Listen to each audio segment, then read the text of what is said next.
We are about to dive in. Stay tuned. Play that. What? Music. Maybe. Technical difficulties.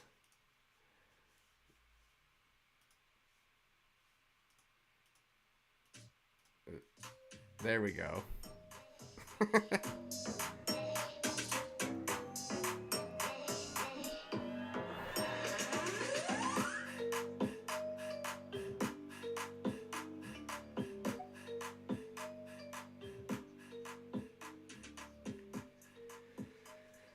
So, Kyrie Irving is obviously the story in this one. Goes off for 48. Felt like we were in it most of the game, and he just took control. Kind of gave me flashbacks when he won a championship in Cleveland with LeBron. You know, I always question, like, was that LeBron that won that championship, or did he have to have Kyrie Irving? Kyrie Irving was vital in hitting some of those game-winning shots in the series. The other question that I had is, and this is really where I want to dive into, is did the Jazz finish with the correct lineup in? I would say no. And this can be up for debate with the listeners that we have here. I would say no, because before tonight's loss, we had won 4 out of the last 5 games.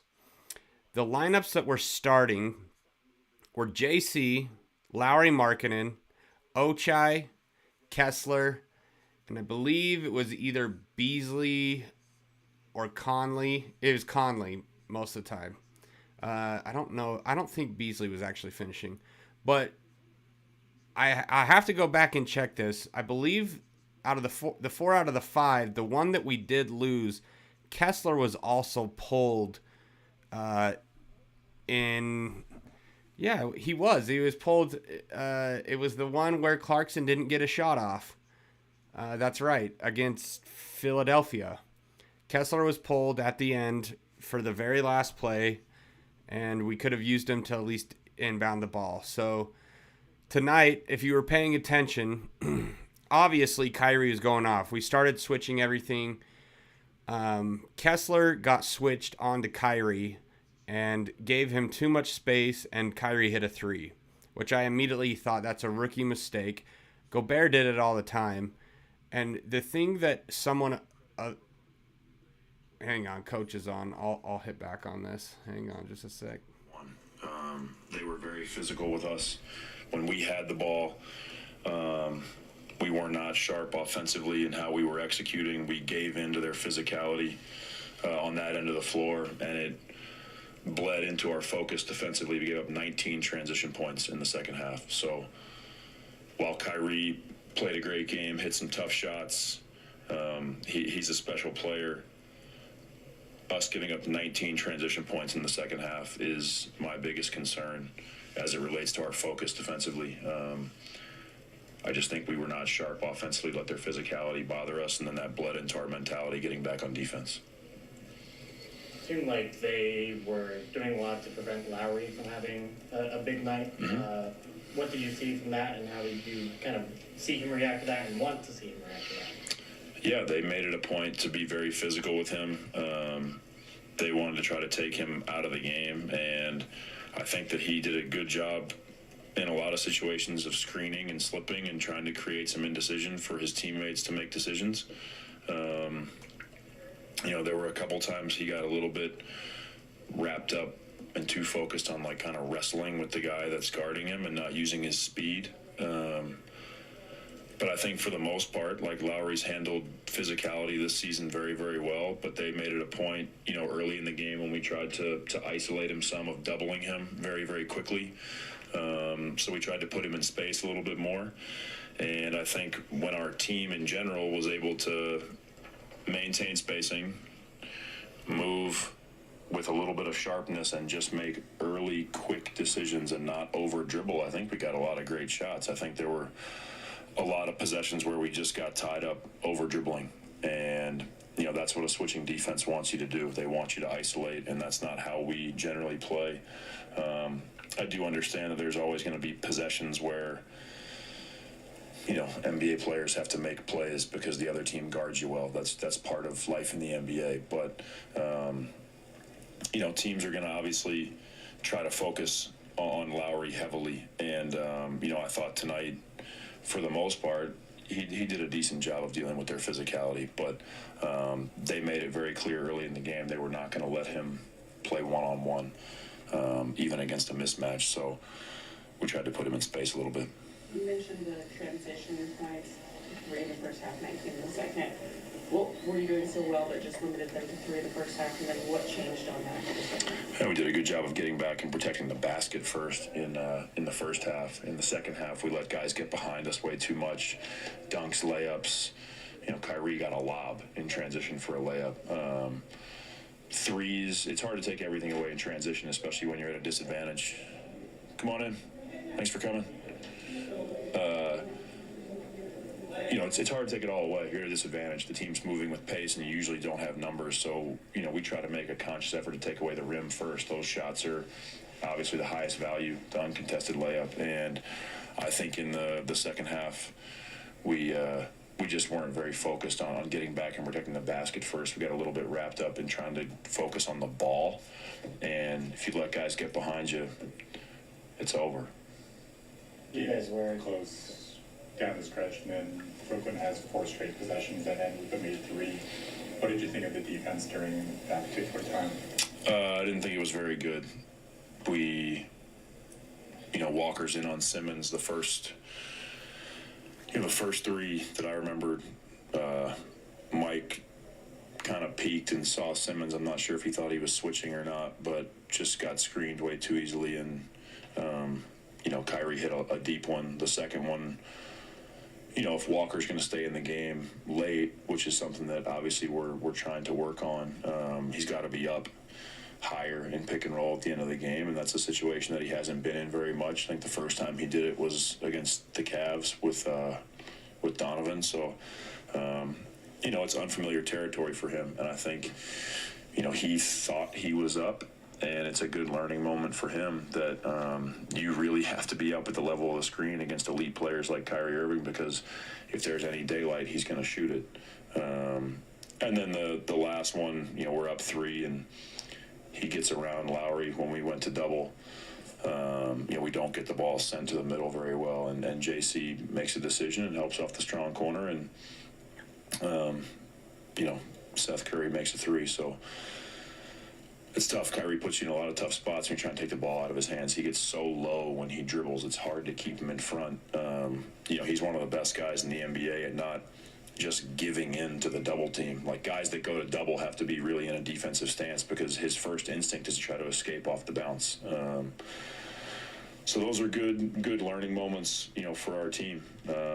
Understanding those situations and, how tight your attention to detail has to be when you're playing against some of the best players in the world. What did you see with Walker tonight? Definitely not his best game. Yeah, I think he really struggled offensively playing against a switch.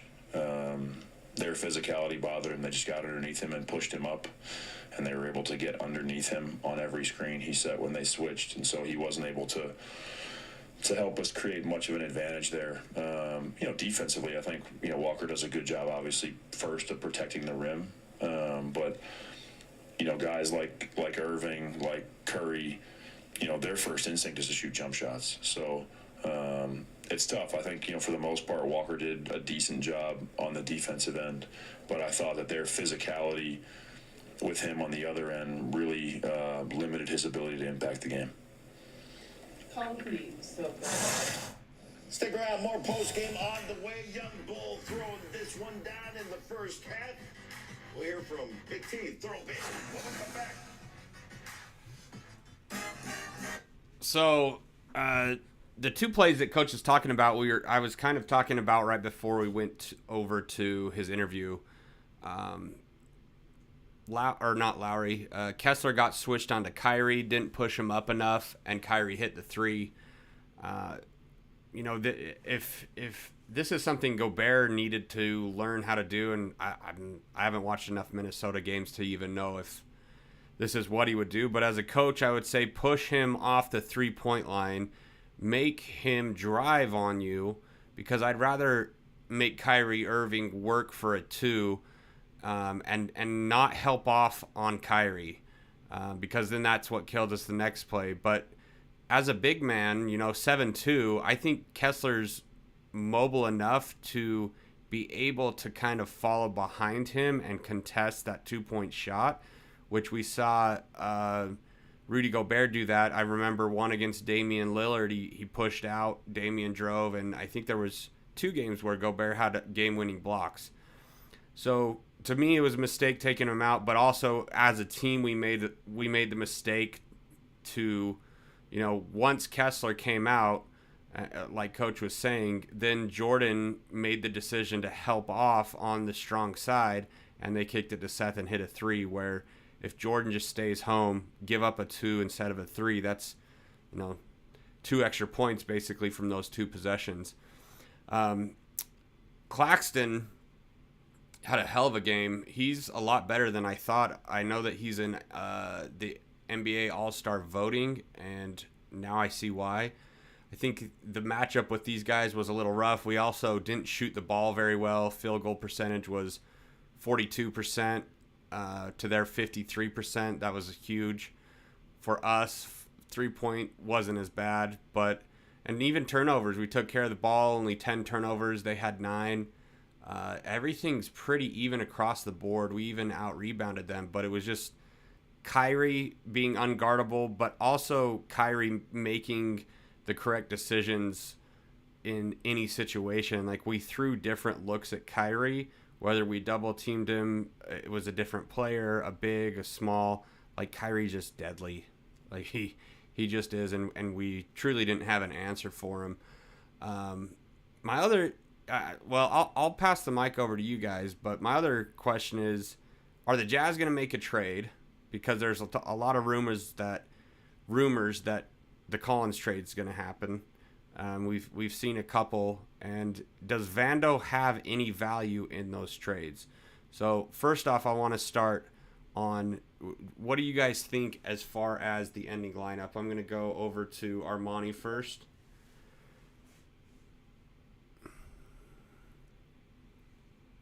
I'm sorry, you said you want to start off on what? On the starting lineup, do you agree with Coach taking Kessler out? Should he have, because he was having a rougher game? Talking about the end of the game? The end of the game, yeah. Okay.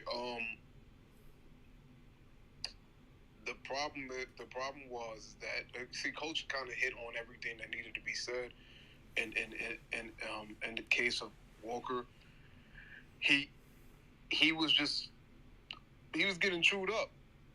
And we can't blame it because it's Kyrie. You get what I'm saying? Like, it's a situation where it's Kyrie. You can't really complain about what he was doing. He's a rookie. He's a big who's not used to stepping up that high. Or, like, usually if he steps up slightly the way he usually steps up like that. But that's not good enough for somebody like Kyrie, like a real jump shooter like Kyrie or Don or a Steph or anything like that. People who really like to just shoot those shots. He's not used to that. He hasn't played against that enough, because those really the cream of the crop, the cream of the crop. So he's not going to see that as much as right now. Also, because it wasn't just the fact that he couldn't defend that. Coach was correct. The physicality on the other end, on the offensive end, Walker was lacking it the way he was kind of playing for the last 5-6 games. He played a very physical game, and he wasn't able to recapture that. And partly that's because of Nic Claxton, as skinny as he is, he plays insanely lively. Like, he's all over your body. He pushes on you. He does everything. So he's physical in the sense where he's wiry, strong, and he's annoying. And then the same thing with Ben. Ben, he's strong enough, and he was strong enough to be able to switch on Walker sometimes and stuff like that. So it's just a situation where Walker's not used to people being that physical, that lively physical with him, because it's a difference between a big body physicality versus somebody who's just like lively all over your body, who's just playing extremely tough. That was the situation that Kessler was playing through. So I don't think I wouldn't say that coach made too much of a mistake. I would have loved for him to be in the game, but at the same time, I could see why coach is like, eh. Right. Yeah. Yeah. It could go both ways. Definitely. Hang on. We've got. Hey, Dallin, I've got a bunch of YouTube chats going on that I'm trying to handle, so I'm gonna make you a co-host so that you can handle the Twitter Spaces. But Alejandro Lugo on YouTube, yes, we are really talking live. Yes, thank goodness it's Friday. He says, I'm a new Jazz fan about 2 weeks in. I've been watching NBA for about a year now, but never knew who to root for. Well, now you can root for the Jazz, man. Welcome. I know we had Anos from Finland that was kind of in the same boat because he was following Lauri around to different teams. So Alejandro, I'm not sure if you want to drop in the chat where you're from, but welcome to the YouTube. We do this after every single game's live. So why aren't you answering chat? I did answer chat. Welcome. I'm trying to answer through OBS, so I don't know if that works, if I have to go actually into YouTube. There we go. Hi, Alejandro. Sorry, guys. We got to take care of our YouTubers, man. So, Dallin, can you request or do the next one who's requested in the chat on Twitter? Thanks for sharing that, Armani. I agree that it could have gone either way. I will say though, this was a game that we needed because Brooklyn needed to play playoff basketball to be able to win this game. They had to play playoff basketball because they've been struggling, so they needed something. They needed this type of game to be able to respark what they have. Yeah. And I won't say they pulled out all their guns because they didn't, but they went full throttle this game, and so this was a game that we was able to see what some of our players could do under duress. And speaking to, I've seen people saying that this game shows that Lowry's not a number one, but I disagree with that. I disagree with that as well because this is a game where Lauri did not play particularly. He didn't play bad. He played his game, but it's just it wasn't the same. And the reason why is because Ben Simmons is a player that's meant to actually guard Lauri. How many players? My thing is that there's not too many players in the league that can actually match with that type of physicality and be at that length. Yeah. So, it was a tough matchup for us all around. It was a tough matchup. Like even Kessler, I felt like it was a tough matchup on Claxton. Just Claxton's a quicker guard or a quicker center. Yeah. Yeah, he was extremely quick. So with that was a good testing game to see where Lauri is at, and I feel I'm confident in Lauri in this situation. I just one thing I will say is that he will need to get a little stronger, just a little bit. He and Walker will have to get into the weight room, especially Lauri, because he needs to be able to hold himself in positions at the catch point that he wants to. He wasn't able to get to the free throw line the way that he has over the last couple of weeks, and so that's the biggest difference that we've been seeing is that he hasn't been able to get to the free throw line this game. He hasn't shot not one. He didn't shoot not one free throw the entire game. So that's just one of those situations where I can't poo-poo on his performance just because he had, what did he shoot? I think he shot 50% from the field, 60% from the three, something like that. It's just that he didn't get not one free throw. So yeah, I can't really complain about that. I will say I kind of wanted Ochai out there a little bit more.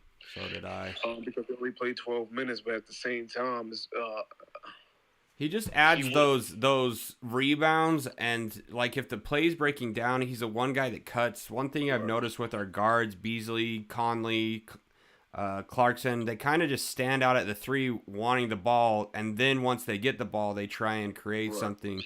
The thing that's so great about Ochai is his movement, and His movement. Yeah. if a shot goes up, he's able to time whether or not he can get to it and get a second chance point. But to coach's point as well, they had 22 fast break points and they had 19 of them in the second half. Like, there's certain lineups, and I always keep an eye on Vando. You know me, that I just feel like as soon as players get on the floor, our lead and our energy is gone.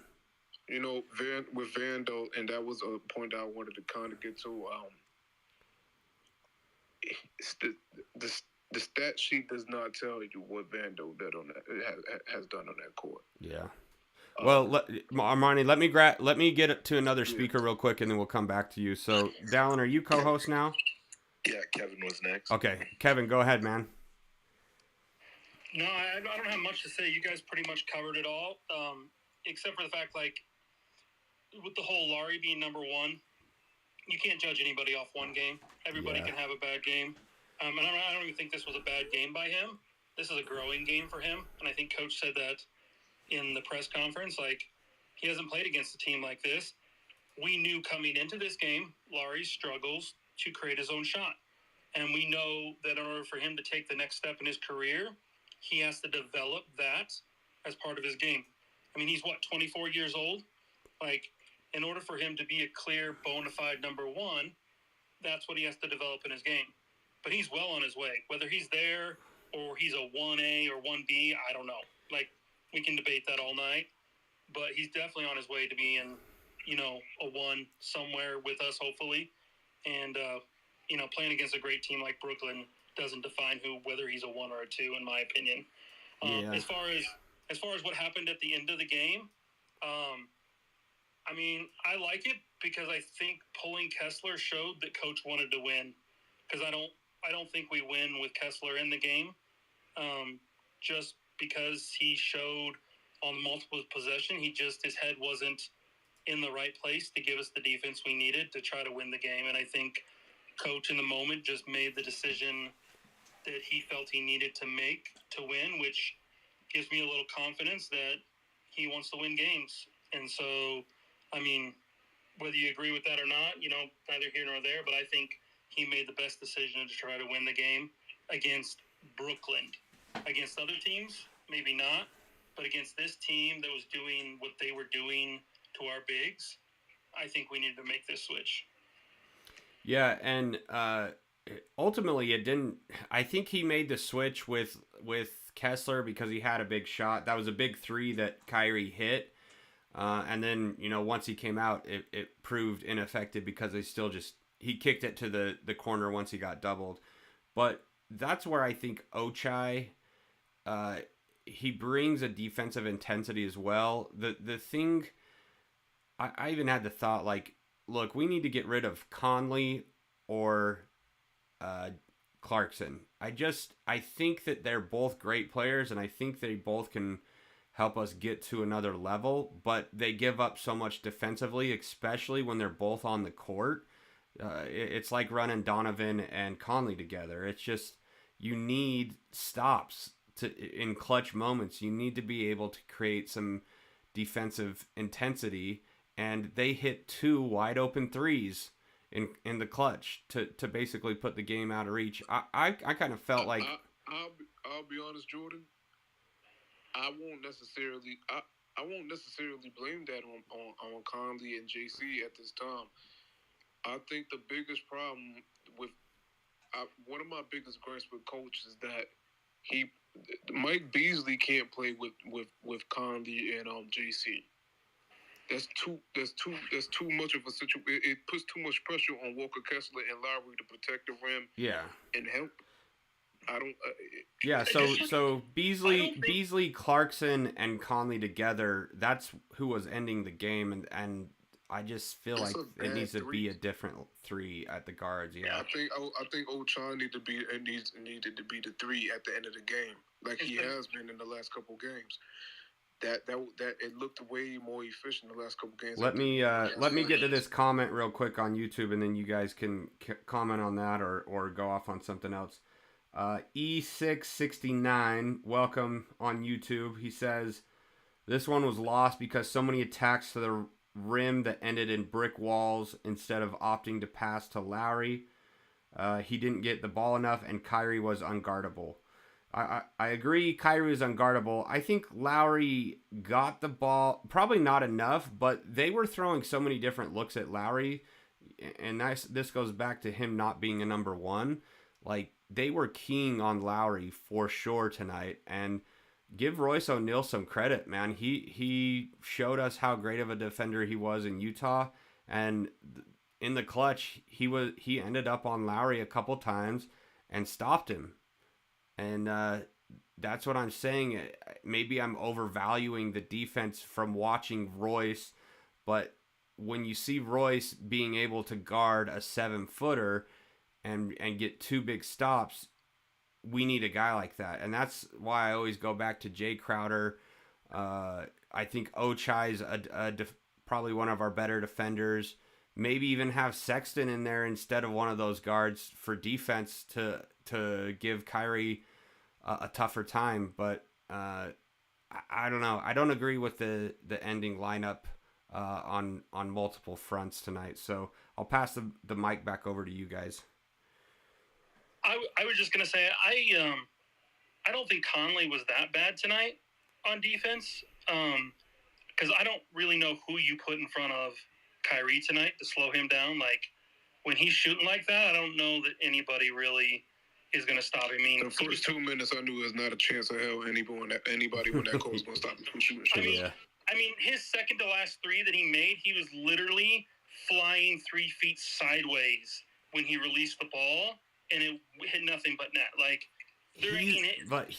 that's him. Like, he is that good. Kyrie's just a championship player. And so, I mean, yes, we could have had a little bit different lineup, and yes, there's some things we could have done. And it sounds so weird to defend Mike. Leading into my biggest issue with having Mike on the floor at the end is he doesn't do anything on offense except rotate the ball back to JC or Lauri. He's literally just rotating the ball. Like it frustrates me that he's not facilitating the ball at the end of the game. Well, and he really frustrated. He only had 1 turnover all game, but one of them was down the stretch where he just got stripped. Conley. Well, and maybe I'm expecting too much from him at this point. No, he goes. Here's Conley's line: 2 for 8, shot 25%, 1 for 4 from 3, 5 rebounds, 9 assists. 1 turnover, 9 points. I mean, it's fine, but yeah, he's a veteran that you would expect a little bit more out of in a game like tonight. That's kind of my thing with Conley. It's like, I would love for him to be on the team, but his 3-ball isn't really, it's not paying the bills. You know what I'm saying? Like, his 3-point shooter isn't paying the bills, and he's not really that much effective dropping to the lane anymore because he just doesn't have his knees behind him. And I will say that it would be better if we had a true pick and roll partner for him, and maybe we were able to see a little bit more offense. And maybe this is why we just rotating the ball, doing these curlbacks instead of just actually trying to attack offensively, is because he doesn't have a real pick and roll partner in that situation, because Lauri was just being overly played. We can't really, you know what I'm saying, like the physicality that was on Lauri, it was too much. And then Kessler, he was just in a bad situation. He wasn't able to, his head wasn't in the game enough for him to really be that effective on offense today, unfortunately. At this point in his career, is that all Mike is anymore? Is a pick and roll guard? I mean, I'm asking legitimately. Like, I don't know.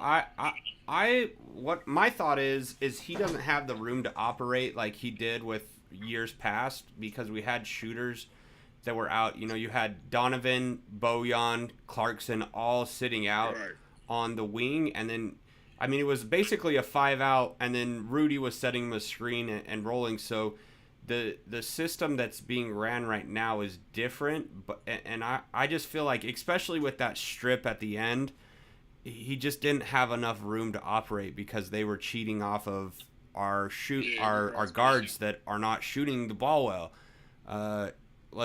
Malik shot from 3 40%, Colin shot 66%, Clarkson shot 28% from the 3. And what was Lauri? I mean, so I just think that ending lineup, the spacing, I don't know if other teams feel that Beasley is truly a 3-point threat unless he catches fire. Anybody actually thinks that. I don't.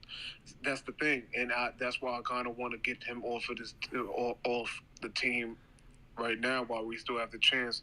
He's a high value 3-point shooter. It looks good when he catches on fire, but when he's not, he doesn't offer too much else to offense. And yeah, and a lot of the times if it's not a 3, his shots feel a little bit forced. He shot 11 shots and only shot 36%, so that's huge. Vanderbilt shoots only 33%. When Vanderbilt gets the ball on the key and no one's guarding him, it drives me insane because he hesitates so much, and it's just like, just make a decision. And then if you miss, that's fine, but you can see the hesitation in him. Yeah, we lost a couple. See, this game was a possessions game. This is why I said that the Nets kind of played this as if it was a playoff game. They didn't go full throttle, but they played it as if it was a playoff game because this was just a possession by possession game, and that's how they took it. And they won the possession game. And when I say that, I won't necessarily say by rebounding or steals or anything like that. I mean just the management of shots and game clock. They just played it a way more efficient game. We do had Vanderbilt. The way that Vanderbilt played the game was just it was sloppy. What did he shoot? 3 for 10? I don't know. Vanderbilt 3 for 9, I believe.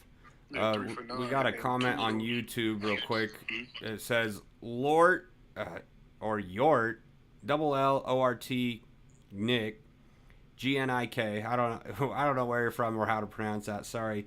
Says we need to trade Clarkson. His hero ball too much in the last minutes. Yeah, there was a play where he forced it up, did his pivot, and instead of one of our guards just cutting or rotating around the 3-point line, he turns and lobs it up for a shot, and it gets blocked. And I think that's part of the problem too. Yeah, that lost the game right there. I won't lie. Yeah, I just don't think the ball should be in Clarkson's hands to try and make a play. I think he should be in the game to hit a big shot at the end of the game. But him running the point or making decision just. But what else can we do? I mean, he's one of our primary ball handlers. One thing I'm looking at right now is. You know what though? Like, we've seen games where he lets the ball come to him, and he has just as much success. And that's what kills me because that's how he used to play with the other teams. When we're up by like 5 to 10 points, and he lets the game come to him, I've seen him score 30 points in a game. But it's like all of a sudden we get down by 5 or 6 or 8, and like just some like primal rage triggers in his brain, and it shuts off. Primal and he just rage. Like, I'm gonna put my head down and dribble until I'm under the basket, and I'm either gonna turn it over or I'm gonna score. And that's the only choice because he will somehow find a way to score when no other human being could, or he will turn it over. Yeah, I agree. Yep. Well, real quick before we get deeper into this, I meant to do this at the beginning, but I'm going to give this Simone Fontecchio poster away to one of our followers. It's the one, if you're on YouTube and can see this, or if you're not on YouTube, it's the game winner that he had over Moody against the Golden State Warriors, where we had that amazing steal, and he dunks it. So I'm going to give this away to All you have to do is follow us on Twitter or YouTube. I'm going to enter every single follower for this one. We just hit on YouTube over 100 subscribers, and then on Twitter we finally hit 800 followers on Twitter as well. So thanks for sharing. We're at 900. I'm going to do a giveaway for All-Star Weekend. I really want to try and hit 1,000 followers before I release what we're going to be giving away. But we've had a few listeners that are actually wanting to donate some jerseys. And I've got some signed Lauri stuff that I'm probably going to give away for All-Star. So if you're listening or watching, subscribe and continue to tune in because the free stuff's coming. It's time, baby. If you guys are watching on YouTube, this is us in these yellow shirts that we basically Sharpied. If you watched last game, we were on TV. You can we're on like House of Highlights, NBA TV. I was the guy holding up the Get Loud sign when Ochai had the block, and then Colin came back and dunked it. But Holly Rowe and Bowler Jack were talking about our homemade jerseys, and all they were T-shirts from from Amazon and Sharpied, and at the end Holly goes, "Oh, those are illegal." And so, Holly, I'm calling you out. Are they really illegal? Or Ryan Smith? And I'm sure you're not listening, but someone will send this to you and ask if they're illegal, because we put the Nike swoosh, which was terrible, with a Sharpie marker. And if you've ever tried to draw the Nike swoosh, go try with a freaking huge Sharpie marker. And then we wrote 5 for the fight. But it was funny because on the back of our jerseys, I dressed up as Lauri, put finisher. I had a wig that was coming from Amazon. It was a day late. My brother was Jordan Clarkson. He has long hair and braided it just like Clarkson has. Our other buddy, Carson Perry, his was my favorite because I was looking for a nickname for Kelly Olynyk, and it turns out his nickname is Lunch Lady because his headband that he wears looks like a hairnet. So one of these wigs that I had actually had a hairnet on it, and so we put it on his, and it every time I looked over at him, I just started cracking up. And then we had Dallin come down from Cheyenne, Wyoming. I asked him if he wanted to come down because I figured living in Cheyenne, Wyoming, you don't always get to come. We had amazing tickets on the 6th row, and Dallin wore the sheriff hat, which he got from the Cowboys in Cheyenne. I guess they wear those at all the games, Dallin, or what? Yeah. Yep. So he wore the sheriff hat, which was hilarious, with some aviators, and we had sheriff on the back of his jersey, and got on the Jumbotron TV. So it was a blast, and we gained quite a few followers from it as well. So, anyways, back to the game. If you look, the other thing that I noticed is if you look at Royce O'Neale and go back to Beasley, Royce O'Neale shot 44% tonight, scored 13 points, was their third leading scorer. And that's just like I don't know. Royce was like our 5th best scorer, right? And I don't see him as a scorer, but if you look at that and compare it to Beasley, it's like, man, Beasley's gotta step up, in my opinion. Yeah, but I don't know. Royce is a better defender. Yeah, he's gonna take away probably your best scorer. If Malik's not hitting his shots, then he's basically not useful on the court. But Malik should be the better shooter, and I guess that's more my point is he wasn't tonight. He's not the better defender, so you got to be the better shooter, and you're not. Yeah, I feel like you can always be a better defender, and your shot may not always fall. So I wonder how much all this trade talk is really messing with people's heads too. I think it's a huge part. we were 6th row, and to me, it just felt like there was kind of an awkwardness to players. I went down to give high fives to starting lineups, and the only one that clapped my hand was Kessler. But even Clarkson, he's the only one that could reach it. No, yeah, but Clarkson, like, he's one that comes into the fans and interacts with the fans, and I just had a vibe with him, and Mike Conley were always whispering to each other, which, those two have been rumored in trade talks. Beasley's been rumored in trade talks. I think since Beasley's been in those trade talks and Ochai's kind of emerged, I don't feel like Beasley's been the same. So, yeah, Kevin, I think it's a huge part. I think some of these guys that were performing and maybe underperforming right now, maybe just wondering if they're going to be traded. Yeah, and I don't know. I mean, they're professionals. This is what they signed up for. They know this is how the NBA goes. And I know they're trying to be professional about it. But, I know it would weigh on me. You're still getting a paycheck at the end of the day, but not knowing whether you're going to be getting that paycheck in Utah or, I don't know. Well, one of the plays last game that told me everything that I needed to know, there was a loose ball, and Vanderbilt was right there. Like, easily should have got the ball. It shouldn't even have been a 50-50. And he didn't even bend down to get it. Someone else dived in. And I thought, okay, if you think you're going to get traded, you're not going to put your body on the line. And maybe the coaches are even telling them that, like, hey, look, don't do anything crazy. We don't want you diving on the floor. We don't want you to get hurt. You may be traded. There's discussions about being traded. And so when Vando didn't dive or didn't even try to get the ball, that was literally the first thought in my mind is, I wonder if the franchise has told Vando, hey, there's a possibility you're going to be traded, so we don't want you to get hurt. I don't know how those discussions go, but I think if they're afraid of that, they just wouldn't play him, but I don't know.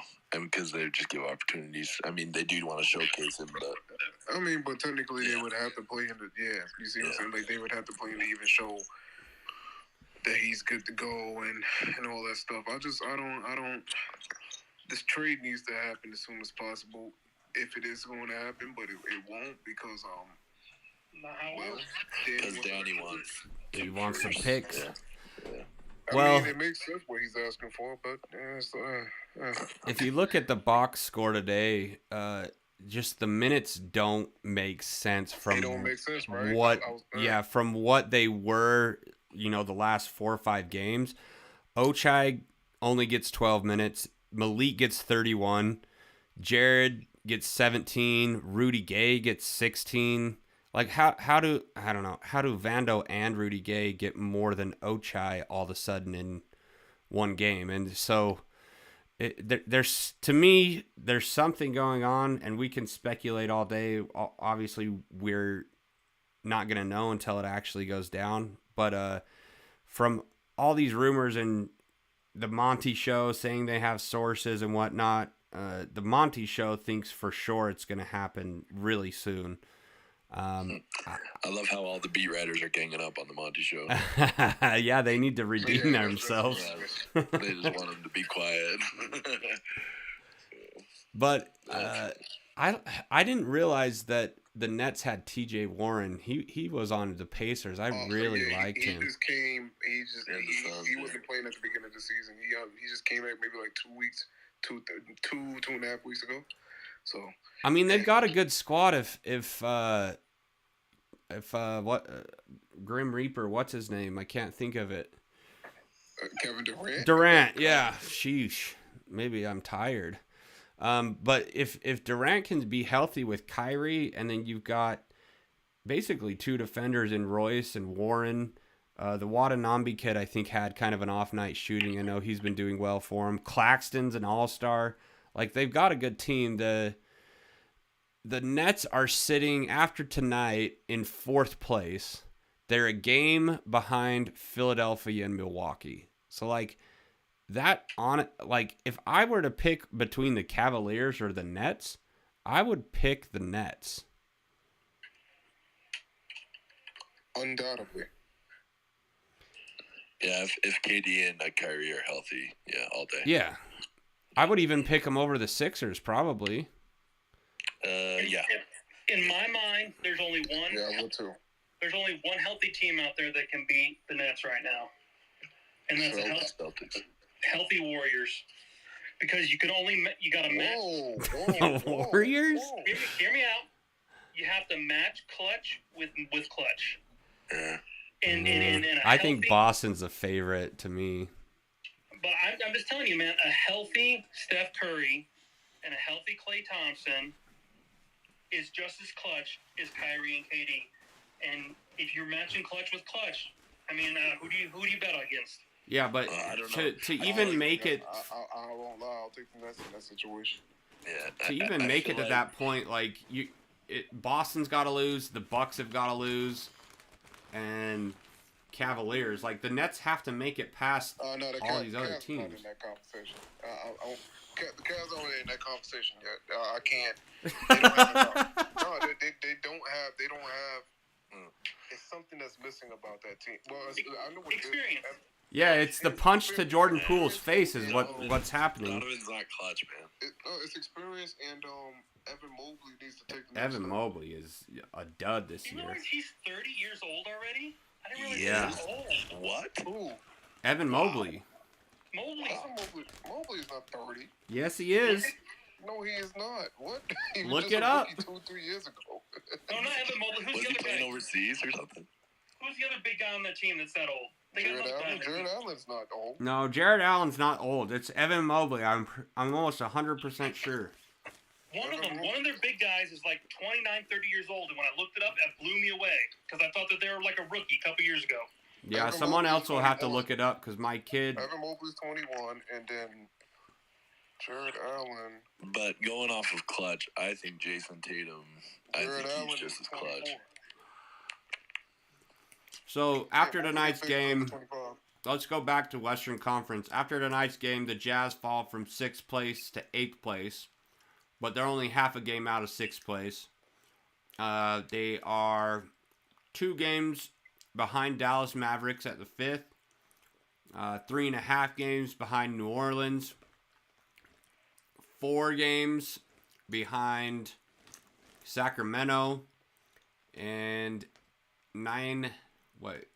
8.5 games behind Memphis.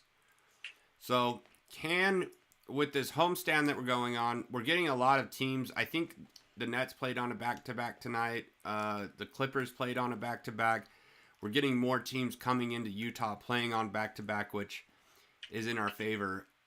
I think we'll at least be a 6 seed, but how high could the Jazz possibly go? 6. That's the highest. So here's my question, and something I want to ask based upon what Amari said earlier. So if the Nets brought their A game tonight and treated this like a playoff game, did tonight give you hope for the playoffs or discouragement? Discouragement because there's not enough physicality. But did it give you hope that we could hang with one of the top teams in the playoffs? I think it goes back to the discussion we were just having. Yeah, but if the chemistry's right, then I don't know. Yeah, I think it goes back to I'm hopeful if there's a trade or the minutes are corrected on what they should be. I think if the finishing lineup's different, then you have a different outlook. But looking at the box score in the minutes with Rudy Gay getting 16 and Vanderbilt getting 17, if that's how the rotation's going to be, then no.